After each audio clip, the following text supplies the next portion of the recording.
नमस्कार, स्वागत है एशियन भारत की खास कार्यक्रम एशियन रिपोर्टर में।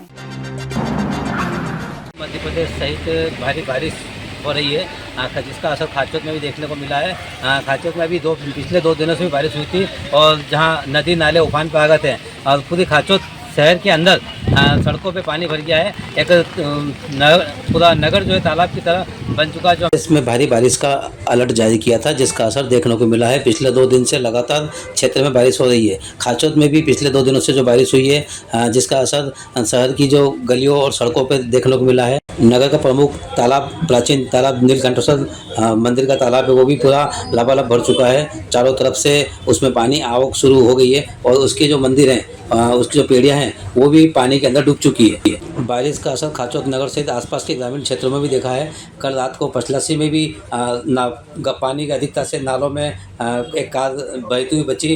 ग्रामीण युवकों ने उसे बड़ी मुश्किल से बचाया गया। आज भी दिन भर सुबह से बारिश का असर दिखा। जो सब्जी मंडी होते हुए गणेश देवली, चबूतरा चौराहा, नरियाबाग, मुखिया गली सहित सभी दूर पानी ही पानी था। प्रशासन ने हाई अलर्ट जारी कर रखा है। पुलिस प्रशासन भी चारों तरफ नालों की ओर जवान मुस्तैद खड़े हुए हैं। वहीं अधिकारियों ने भी तालाब को आसपास नगर के क्षेत्र का दौरा किया है। कहीं कोई ऐसी कोई जनहानि ना हो, उसके लिए जनता को भी सावधान रहना होगा, सुरक्षित रहना होगा। चारों तरफ बारिश होने से नागदा चंबल नदी भी उफान पर आ चुकी है। अब तक की टोटल बारिश 732 मिलीमीटर खाचोत तहसील में हो चुकी है। पिछले 2 दिन से जो बारिश हुई है उसमें आज तक 64 मिलीमीटर बारिश हो चुकी है।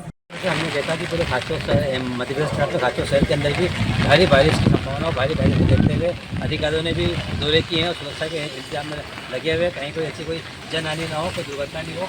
यहाँ तालाब भी देखा हमने, तालाब भी भरपूर हो गया है। सरकार की तरफ से पूरे इंतजाम है। लोगों को फिर भी सचेत होना होगा क्योंकि भारी बारिश का अलर्ट दे रखा है। यदि सावधानी है तो आपकी सुरक्षा है। एशियन बात कैमरा पर्सन गोपाल के साथ चंद्रकांत सिंह जोड़ा था। शराब कारोबारी भूपेन रघुवंशी आत्महत्या कांड के बाद मिले प्रेस नोट में इति तिवारी नामक महिला का जिक्र किया गया था, जिसमें ब्लैकमेलिंग की बात सामने आई थी। जिसके बाद पुलिस ने अपनी कार्रवाई करते हुए इति तिवारी नामक महिला को गिरफ्तार कर न्यायालय में पेश किया था, जहां से न्यायिक रिमांड पर उसे जेल भेज दिया गया है। बताया जा रहा है अभी 3 दिन का उसका रिमांड पुलिस को दिया गया है, जिसके बाद और भी खुलासे होने की बात सामने आ रही है। कुछ दिन पूर्व इंदौर के शराब कारोबारी भूपेन रघुवंशी ने इति तिवारी नामक महिला की प्रताड़ना से तंग आकर देर रात आत्महत्या कर ली थी। बताया जा रहा है कि भूपेन तिवारी ने 5 पेजों का सुसाइड नोट लिखा था, जिसके अंदर इति तिवारी महिला का जिक्र किया गया था, जो आए दिन व्यापारी को परेशान करती थी और पैसों के लिए प्रताड़ित किया करती। जिसकी प्रताड़ना से तंग आकर भूपेन तिवारी ने जहर खाकर सुसाइड किया था। जिसके बाद लगातार परिजनों के बयानों के आधार पर पुलिस अपनी कार्रवाई कर रही थी, जिसमें इति तिवारी नामक महिला का जिक्र बार बार प्रेस नोट में किया गया था। जिसके बाद इति तिवारी नामक महिला को पुलिस ने गिरफ्तार कर न्यायालय में पेश किया था। न्यायालय ने जिसको न्यायिक रिमांड पर जेल भेज दिया है। बताया जा रहा है पुलिस अभी भी इस मामले में लगातार कार्रवाई कर रही है। इति तिवारी के फ़ोन से कई सारा डेटा डिलीट किया गया है, जिसको लेकर फॉरेंसिक लैब की बात की जा रही है, जिसमें जांच करवाई जाएगी। बताया जा रहा है इति तिवारी लगातार भूपेन को जो है पैसों के लिए प्रताड़ित कर रही थी और उसको झूठे केसों में फंसाने की भी धमकियां देती थी। जिसके बाद पुलिस पूरे मामले में कार्रवाई कर रही है। वहीं इति तिवारी के बैंक अकाउंटों की भी जांच की जा रही है कि कितना पैसा इसके खाते में ट्रांसफ़र किया गया है। वहीं इति तिवारी की बहन का भी इस हत्याकांड के अंदर जिक्र हुआ है, लेकिन अभी तक पुलिस ने उससे अभी चर्चा नहीं की गई है, लेकिन उससे भी आने वाले दिनों में पूछताछ की जा सकती है। वहीं कई लोगों से इस भूपेन तिवारी हत्याकांड में कई लोगों को थाने बुलाकर पूछताछ की गई है और कईयों के बयान लिए गए हैं। अब देखना होगा कि पुलिस इस पूरे मामले में आगे चलकर क्या खुलासा कर सकती है और कितने आरोप इति तिवारी के बाद और भी कौन इसमें शामिल है जो भूपेन तिवारी की आत्महत्या का कारण बने हैं। इंदौर से एशियन भारत के लिए जय सिमरिया, वीडियो जर्नलिस्ट अर्पित शाह के साथ। क्षेत्र में लगातार हो रही बारिश को देखते हुए नदी नाले समस्त उफान पे आ चुके हैं और आप देखेंगे विक्टोरिया की रोजन नदी है जो विकराल रूप ले चुकी है और क्षेत्र में लगभग विगत एक माह से लगातार बारिश हो रही है। इसको देखते हुए कृषक भी परेशान है और खेतों में पानी भर गया है, पीले मोज़ेक की बीमारी भी आ चुकी है। इसी प्रकार यहाँ पर देखा जाए तो पुलिस थाना पिपौदा के द्वारा नगर सुरक्षा समिति और पुलिस थाने द्वारा यहाँ पर आवाजाही करने वालों के लिए रोक भी लगा रखी है, इसका ब्रेकर लगाकर। और इस प्रकार हम देखेंगे कि इसका पिछला भाग हम कैमरामैन से कहेंगे नदी का पिछला भाग दिखाएं, जो भाग लगभग एक तरह से पानी के बहाव से कट चुका है। इसको उनके ऊपर किसी प्रकार से कोई सुरक्षा के इंतजाम भी नगर परिषद द्वारा नहीं किए गए, जाली वगैरह लगी हुई नहीं है।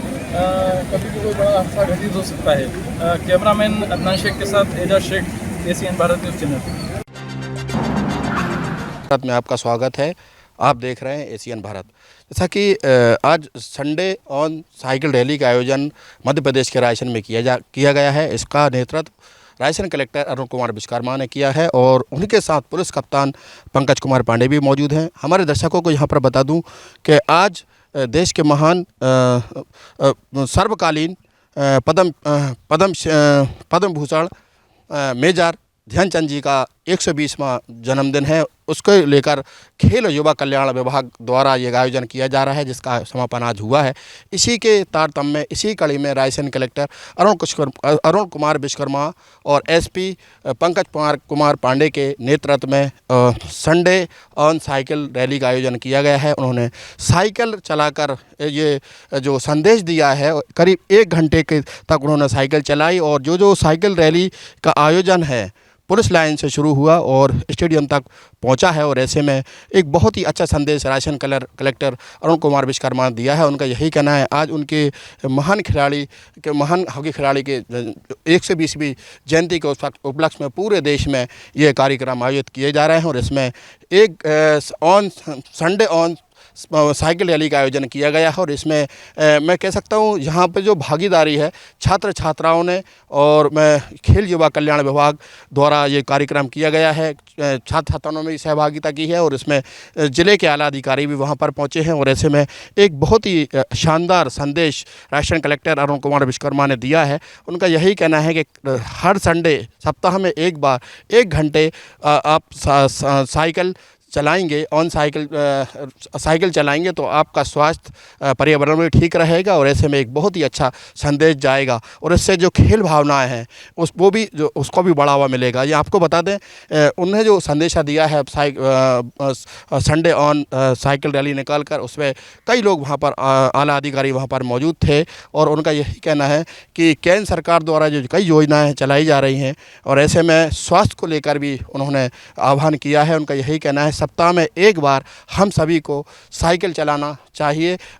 ग्राउंड में पहुंचना है, ग्राउंड में पहुंचकर 1 घंटे साइकिल चलाएंगे, आप पर्यावरण को भी स्वास्थ्य पर्यावरण भी रहेगा और उससे खेल को भी बढ़ावा मिलेगा। पूरे राष्ट्र में 120वीं जो जयंती महान खिलाड़ी पद्म भूषण मेजर ध्यानचंद जी जयंती के उपलक्ष्य में ये जो है संडे ऑन साइकिल रैली का आयोजन जो किया है, उसमें कलेक्टर ने बहुत ही अच्छे जो मैसेज दिए हैं, संदेश दिए हैं। उनका यही कहना है कि अगर आपको स्वस्थ रहना है तो आपको सप्ताह में एक बार साइकिल ज़रूर चलाना होगा, जिसका संदेश देते हुए भी दिखे। और उन्होंने आह्वान भी किया है, आम लोगों से, जिले वासियों से आह्वान किया है कि जो कि केंद्र सरकार और राज्य सरकार लगातार खेलों को बढ़ावा भी दे रही है, उसी में जो साइकिल की बात आ रही है, चूँकि पर्यावरण का बड़ा मुद्दा अभी सभी जगह देश में चल रहा है, जिससे कई लोग जो है पर्यावरण प्रदूषित हो रहा है। इसको लेकर इसी को ध्यान में रखते उन्होंने सप्ताह में एक बार आम लोगों को साइकिल चलाने का जो है आह्वान किया है, संदेशा दिया है। और आपको ये भी बता दें कि Raisen collector SP Raisen collector Arun Kumar Vishwakarma और रायसेन एसपी पंकज कुमार पांडे ने भी लगातार साइकिल चलाकर संडे ऑन साइकिल रैली में शामिल होकर एक बहुत ही बेहतरीन संदेश दिया है। और इससे कई लोगों ने सीख भी ली है, प्रेरणा भी ली है। सरकार लगातार कई जो है कार्यक्रम चला रही है और उसका समापन आज है और आज जयंती भी है बड़े महान खिलाड़ी की। इसको लेकर रायसेन में इसी कड़ी में मध्य प्रदेश के रायसेन में रायसेन कलेक्टर अरुण कुमार विश्वकर्मा ने संडे ऑन साइकिल रैली निकालकर एक बहुत ही अच्छा संदेश दिया है और उन्होंने लोगों से आह्वान भी किया है कि सप्ताह में एक बार साइकिल ज़रूर चलाएं, जिससे पर्यावरण को भी स्वास्थ्य पर्यावरण के साथ साथ आप स्वस्थ भी रह सकें। एक बहुत ही अच्छा संदेश यहाँ पर राजधानी कलेक्टर अरुण कुमार विश्वकर्मा द्वारा दिया गया है। कैमरा पर्सन आसिफ कुरैशी के साथ राशिद मीर, एशियन भारत, रायसेन। पुण्य सलीला मां नर्मदा के तट द्वादश ज्योतिर्लिंग ओंकारेश्वर। गंगा में जिस प्रकार स्नान का महत्व है, ऐसे ही नर्मदा में दर्शन मात्र से जन्म जन्मांतर के पाप नष्ट हो जाते हैं। बड़ी संख्या में ओंकारेश्वर श्रद्धालुओं का लगातार आगमन हो रहा है। आगामी सिंहस्थ 28 को लेकर करोड़ों रुपए के विकास कार्यों को लेकर प्रपोजल स्थानीय प्रशासन द्वारा प्रदेश सरकार को भेज दिए गए हैं, जिसमें मार्गों का काम, सड़कों के अलावा पुल पुलिया, गर्भगृह चौड़ीकरण के साथ ओंकारेश्वर के घाटों को भी लिया गया है। लेकिन धरातल पर स्थिति बद से बदतर बनी हुई है। इसके पहले के सिंहस्थ में भी जो काम किए हैं उसका लाभ जनता को नहीं मिल पाया है। एशियन भारत के दर्शकों के माध्यम से, चैनल के माध्यम से मोहन सरकार को यहाँ की कुछ मूलभूत भौगोलिक स्थिति से अवगत कराना चाहता हूँ। कैमरामैन से निवेदन करता हूँ कि ये ओंकारेश्वर का चक्र तीर्थ घाट है। यहाँ पर आज ही 3 लोग राजस्थान जयपुर के डूबते डूबते बचे। ओंकारेश्वर के युवा नाविक ने 3 लोगों की जान यहाँ बचाई है। ओंकारेश्वर मंदिर के पास कोटि तीर्थ घाट, जहां बाबा भोलेनाथ ओंकारेश्वर भगवान की प्रति सोमवार बाबा की सवारी निकलती है। ये घाट पर देख रहे हैं अभी नावों का जमघट बना हुआ है। नावों की यहाँ पर प्रशासन द्वारा कोई वैकल्पिक व्यवस्थाओं के इंतजाम नहीं किए गए हैं। खंडवा कलेक्टर ऋषभ गुप्ता के प्रयासों से ओंकारेश्वर में फिलहाल पेट्रोल से चलने वाली नौका का संचालन प्रारंभ हुआ है, जो कि ध्वनि एवं प्रदूषण मुक्त नौका का संचालन किया जा रहा है। ओंकारेश्वर के ये सामने जो है बड़ा सा घाट है, यहाँ पर भी इसे गोमुख घाट बोलते हैं। इस घाट पर भी बड़ी संख्या में नाव का संचालन होता है, जिससे श्रद्धालुओं को नर्मदा स्नान के लिए काफी असुविधा होती है। मेरा प्रशासन से अनुरोध है कि तीनों घाटों को यहाँ से नौका से मुक्त करते हुए, मेरे पीछे में दिखाना चाहूंगा कि ओंकारेश्वर का चूंकि कमल किशोर जी नागर जी ने पूर्व में वर्षों पूर्व यहाँ कथा की थी। कथा से आने वाली धनराशि से यहाँ पर बड़ा विशाल सा घाट बनाया था, जिसको श्रीमद् भागवत गंगा घाट कहा जाता है, जहाँ पर्वों के दौरान प्रतिदिन बड़ी संख्या में श्रद्धालु यहाँ स्नान कर रहे हैं। इसके पास अभय घाट बना हुआ है और इधर चट्टाने अभी रिक्त है। आगामी सिंहस्थ 28 को लेकर मोहन सरकार अगर अच्छे से प्लानिंग करती है और इधर उधर फिजूल खर्ची नहीं करते हुए ओंकारेश्वर के घाटों को सुव्यवस्थित बनाती है, तो इस घाट से लगाकर इधर सामने ओंकार पर्वत पर ओंकार मठ एक आश्रम है, यहाँ पर भी घाट अगर बन जाता है तो ये सारी नौका का संचालन इस घाट से उस घाट किया जाता है। तो इधर के जो घाट है, इन पर श्रद्धालुओं को स्नान में जहां सुविधा होगी, अव्यवस्था नहीं फैलेगी और आने वाले श्रद्धालुओं को पूरा लाभ मिलेगा। तीर्थ नगरी ओंकारेश्वर में बड़ी संख्या में श्रद्धालुओं का आगमन होता है।